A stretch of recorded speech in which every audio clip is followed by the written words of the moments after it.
حضرت ابو ہریرہ رضی اللہ تعالیٰ عنہ سے روایت ہے کہ نبی کریم صلی اللہ علیہ وآلہ وسلم نے فرمایا، 7 قسم کے آدمیوں کو اللہ تعالیٰ اپنے عرش کے سائے میں رکھے گا جس دن اس کے سوا اور کوئی سایہ نہ ہوگا۔ انصاف کرنے والا حاکم، وہ نوجوان جو اللہ تعالیٰ کی عبادت میں جوان ہوا ہو،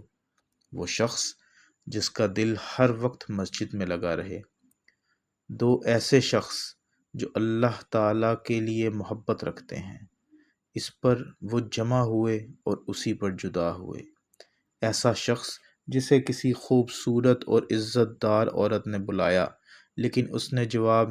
دیا کہ میں اللہ سے ڈرتا ہوں، وہ انسان جو صدقہ کرے اور اسے اس درجہ چھپائے کہ بائیں ہاتھ کو بھی خبر نہ ہو کہ داہنے ہاتھ نے کیا خرچ کیا، اور وہ شخص جو اللہ کو تنہائی میں یاد کرے